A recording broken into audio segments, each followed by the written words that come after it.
오늘도 레전드 채널을 방문해주셔서 대단히 감사합니다. 시연통쾌 감동 눈물 레전드 사연 바로 시작하겠습니다. 안녕하세요. 저는 평범한 가장인 남자입니다. 와이프와는 대학생 시절부터 연애해 오랜 만남 끝에 결혼한 케이스입니다. 둘 다 넉넉하지 않은 집안에서 자랐기에 단칸방에서부터 신혼생활을 시작했습니다.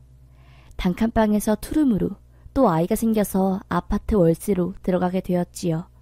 그런데 거기서 정말 세상의 귀인을 만나게 되었습니다. 특이한 게 아파트 집 주인이 바로 옆집에 살았어요. 처음에 그 사실을 알 땐 정말 불편해서 그 집에 안 들어가려고 했는데 유난히 시세보다 낮게 월세가 나왔더라고요. 복덕방에 물어보니 원체 그 집주인네가 돈 욕심이 없고 사람이 좋아서 싸게 내놓은 거라고 하더라고요.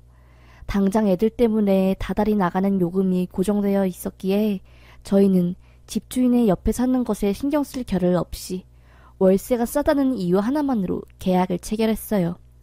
집주인이 까다로우면 어쩌나, 애들 우는 소리 들리면 짜증내는 거 아닌가, 별의 별 생각을 다 했는데 웬걸? 사람이 정말 너무 좋으시더라고요. 집주인네는 다 큰 딸 한 명과 집주인네 부부 그리고 친할머니를 모시고 사시더라고요. 부부는 교회에서 목사? 정확히는 모르겠지만 교회에서 일하는 사람이고 해외 봉사를 나갈 정도로 성품이 대단하시더라고요. 저희가 신경 쓸까봐 오히려 자기네들 신경 쓰지 말라고 하면서 편하게 해주었고요. 그리고 집주인네에 사시는 할머니가 정말 인자하고 좋으셨습니다. 항상 먹을 게 생기면 저희 집에 나누어 주시고 선물로 들어온 수십만 원어치 대게를 한아름 저희 집에 담아주시거나 귀한 음식이 있으면 애들이랑 나누어 먹으라고 꼭꼭 저희 부부를 챙겨주셨어요. 그렇게 저희는 자그마치 5번의 계약을 거쳐 10년이라는 세월을 그 집에서 살았습니다. 정말 감사한 게 저희가 살고 나서 정말 한 번도 월세 올려달라는 소리, 보증금 높인다는 소리 한 번 없으셨습니다. 그동안 아파트 시세가 2배나 올랐는데도 정말 돈 욕심이 없어 보이셨어요. 참 감사했지요. 그런데 3, 4년 전부터 집주인네 할머니가 몸이 아프신 것 같더라고요. 치매가 오셔서 아들도 못 알아보시고 손녀만 보면 또 엉엉 울고 며느리한테는 누군데 우리 집에 와 있냐면서 소리 지르시고 처음에는 증상이 심하지 않았다는데 시간이 지날수록 저희 집에서도 집주인 할머니 목소리가 들릴 정도로 엄청 심하게 된 것 같더라고요. 슬쩍 들어본 이야기로는 온 집안에 있는 휴지를 전부 뽑아서 소파 한쪽에 수북히 쌓아놓고 신발이란 신발은 전부 숨겨가지고 집안이 매일매일 난장판이라고 하더라고요. 화장실도 엉망으로 만들어 놓고 며느리가 정말 고생을 많이 하는 것 같더라고요. 오죽하면 절 붙잡고 그분이 힘들어 죽겠다고 정말 사는 게 사는 것 같지가 않다고 하면서 하소연하시더라고요. 오죽하면 그 인상 좋으신 분이 안색이 폭 사가가지고 세입자한테 신세 한탄을 할까 싶었습니다. 그도 그럴 것이 참 신기한 게 집주인네 할머니가 꼭 저희 와이프만 마주치면 우리 며느리 이쁜 우리 며느리 하면서 자꾸 그러시는 겁니다. 진짜 본인 며느리인 집주인 안사람은 못 알아보시고 엄한 저희 와이프를 복도에서 마주칠 때마다 세상 행복한 표정으로 우리 며느리 어디 갔다 왔어? 하면서 막 껴안고 그러더라고요. 다행히 성격 좋은 와이프는 또 맞장구 쳐주고 그걸 지켜보는 집주인 부부는 너무 죄송해하시고 그런 나날들이 반복이 되었습니다. 그러다 정말 가슴 철렁이는 일이 터졌습니다. 금야 오기야 키운 집주인네 부부네 딸이 교통사고를 당한 겁니다. 요 아파트 바로 앞에 있는 신호등에서 친구들과 놀고 밤늦게 걸어오다가 그만 사고를 당했다고 하더라고요. 얼마나 세게 달린 건지 애가 위로 붕 떠서 날아갔다고 하더라고요. 병원에서는 마음의 준비를 하라고 온몸에 뼈가 안 부러진 곳이 없을 정도로 정말 최악이었다고 합니다. 병원에서도 전체 비상이 걸려 난리가 났다고 하고 그렇게 일주일도 못 버티고 집주인의 딸 아이가 하늘나라로 가버리게 된 것이었어요. 저희 부부는 아무것도 모르고 있었는데 장례차가 저희 아파트 앞에 서더니 집주인 부부가 정말 세상이 떠나갈 듯이 통곡을 하며 애 영정사진을 들고 집으로 들어가더라고요. 발이 나고 선산에 묻기 전에 집 한번 보여준다고 사람들이랑 딸아이 영정사진 들고 딸 방이랑 한번 돌게 하는 것 같더라고요. 그때서야 알게 된 거죠. 저희 부부는. 마음이 정말 너무너무 아팠습니다. 소식을 좀 일찍 들었다면 장례식장에 가서 마지막 인사라도 하지. 마음이 너무 아프더라고요. 그래도 10년을 곁에 있으면서 애 커가는 것까지 봤는데 하늘도 무심하시지. 어떻게 부모를 먼저 두고 떠나나. 세상 참 힘들다 싶더라고요. 그렇게 장례를 치른 후 집주인네 집안은 거의 초상집 분위기가 되었습니다.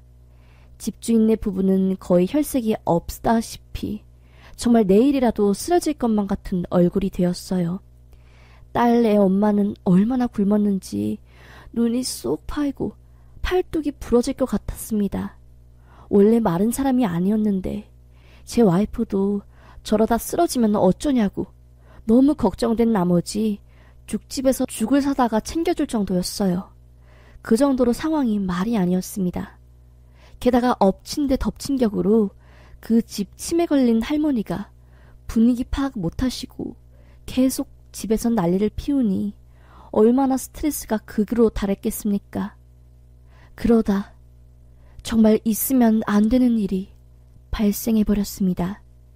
심하게 정신적으로 고통받던 딸 아이 엄마가 딸 아이를 따라 하늘나라로 가버린 겁니다. 하면 안 되는 마지막 선택을 한 거였지요. 그 사실을 알고 난 뒤 눈물이 줄줄 흐르더라고요. 너무 가엾고 마음이 아파서 생판 남인 저조차도 숨이 안 쉬어질 정도였습니다. 그 일이 생긴 이후로 거의 6개월간 주인 아저씨는 밖에도 안 나가고 거의 칩거하다시피 사시더라고요. 교회 사람들 몇 분이 집에 왔다 갔다 하면서 주인 아저씨를 챙겨주시는 것 같았습니다. 6개월이 조금 지나자 다행히 주인 아저씨는 어느 정도 마음이 추스려졌는지 교회도 나가시고 조금씩 사람들을 만나기 시작하더라고요. 저희 부부한테도 걱정해줘서 고맙다고 자기는 괜찮다고 기도하면서 이겨내고 있다고 하시며 의연한 모습을 보여주셨고요. 그런데 문제는 치매 걸리신 할머니였습니다. 손녀가 하늘나라에 갔을 때는 아무것도 파악하지 못한 채 평소와 다름이 없었는데 며느리가 집에서 안 보이니 매일같이 울고불고 떼쓰며 며느리를 찾는다는 겁니다. 저희 집에서도 다 들릴 정도였어요. 며느리 보고 싶다고, 우리 며느리 왜 안 들어오는 거냐고, 무슨 일 생긴 거냐고 이 소리를 매일매일 100번이 넘게 반복하며 통곡하시는데 정말 마음이 아프더라고요. 은근슬쩍 저는 주인 아저씨에게 할머님 괜찮으시냐고, 할머님도 며느리 하늘나라 간 거 아시냐고 물었지요. 주인 아저씨는 모르세요. 아시면 난리 날 게 뻔하시니 그냥 말 안 했습니다. 라고 하더라고요. 참 이러지도 저러지도 못하는 주인집이 안타까웠습니다. 그렇게 하루하루 시간을 보내고 있었는데 갑자기 초인종이 띵동 띵동 하고 울리는 겁니다. 인터폰을 보니 집주인네였어요. 저는 무슨 일로 오셨냐고 하며 문을 열어드렸죠. 저를 보자마자 조심스럽게 부탁드리고 싶은 게 있다고 하시더라고요. 저는 눈이 휘둥그레져서 무슨 일이시냐고 일단 집으로 들어오시라고 하며 식탁으로 모셨습니다. 와이프도 깜짝 놀라서 어쩐 일로 오셨어요? 라며 자리에 앉았고요. 그러자 집주인이 조심스럽게 입을 열더라고요. 다름이 아니라 저희 어머니가 지금 정신적으로 많이 안 좋으세요. 매일같이 며느리를 찾고 울고 힘들어 하시길래 저 치료받는 정신과에 어머니를 모시고 검사를 했는데 우울증 고위험군이 뜨시는 겁니다. 의사 선생님께서는 일단 절대 안정이 필요하니 절대 며느리가 하늘나라에 간 걸 말하지 말라고만 말씀하시고 처방해주신 약을 드셔도 나아지지가 않으세요. 정말 와이프가 이렇게 된 마당에 어머니라도 잘못될까봐 하루하루 두려워서 잠을 못 잡니다. 그래서 정말 무리한 부탁인 걸 알지만 평소에 저희 어머니가 아내분만 보시면 며느리로 착각하시고 좋아하셨잖아요. 그게 생각나더라고요.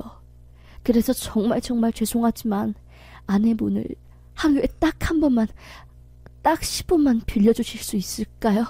그냥 딱 10분만 어머니한테 가서 며느리 왔다고, 일하고 왔으니까 걱정하지 말고 집에 계시라고 이 한마디만 매일매일 해주시면 안 될까요? 제발 부탁드립니다. 그냥 평생 월세 받지 않겠습니다. 아니, 이 부탁만 들어주신다면 집에라도 드리겠습니다. 라면서 무릎을 꿇고 엉엉 우시는 겁니다. 하나뿐인 어머니까지 잃고 싶지 않다면서요. 와이프는 벙쪄서 아무 말도 못하고 있고 저도 당황해서 어쩔 줄 몰라 하다가 겨우겨우 집주인을 달래고 생각해본다고 하면서 보냈어요. 와이프와 저는 이런 일이 처음이라 정말 어떻게 해야 할지 모르겠더라고요. 누구 하나 선뜻 말하지 않고 침묵을 지키고 있던 중 와이프가 갑자기 여보만 허락하면 나 그 제안 받아들이고 싶어. 안 한다고 하기에는 마음이 너무 아파. 어려운 일 아니잖아. 그냥 복도에서 집주인 할머니의 얼굴 보고 내가 진짜 그 집 며느리인 척 연기하고 일 갔다 온다고 집에 편안히 있으시라고 말만 해주면 누군가의 생명을 살리는 일이 될 수 있지 않을까? 게다가 우리 집 살림에 월세만 해결돼도 얼마나 큰 게 도움이 되는데 돈 벌자고 하는 일 아니지만 그래도 거절하기에는 내 마음이 자꾸 걸리네. 라는 겁니다. 사실 저도 와이프와의 생각이 같았어요. 와이프만 부담스럽지 않으면 했는데 와이프가 먼저 이야기를 해주니 다행스러웠지요. 그렇게 저희는 집주인의 제안을 받아들였습니다. 사실 처음에는 집주인 할머니가 와이프를 보자마자 우리 며느리 어디 갔다 왔냐고 하며 엉엉 울고 다른 곳으로 못 가게 꼭 안고 아이처럼 칭얼대고 좀 힘들었습니다. 그런데 한 번, 두 번 그렇게 한 달을 반복하니 집주인 할머니도 더 이상 불안해하지 않으시더라고요. 집주인 아저씨도 전보다 얼굴이 밝아지셨고요. 연신 고맙다고 더 이상 어머니가 집안에서 며느리 때문에 눈물 흘리는 모습 안 볼 수 있는 게 다 덕분이라고 하며 고마움을 표현하더라고요. 정말로 전보다 할머니도 훨씬 정서적으로 안정되고 불안한 기색이 많이 없어지셨더라고요. 제 눈에는 와이프와 집주인 안사람 닮은 구석이 하나도 없는 것 같은데 할머님은 어찌 그렇게 착각하시는지 참. 그래도 그 덕분인지 사람 살린다는 사명감으로 와이프가 수고를 해준 덕분에 두 집안 모두에게 평화가 찾아왔네요. 아직 집주인네는 2명의 여자를 동시에 잃은 슬픔에 허우적거리실 테지만 그는 10년간 저희를 위해 배려해 주신 은혜를 잊지 않고 힘이 닿을 때까지 도와드리려고요. 이게 사람 사는 세상 아닐까요? 그럼 제 이야기 들어주셔서 감사합니다.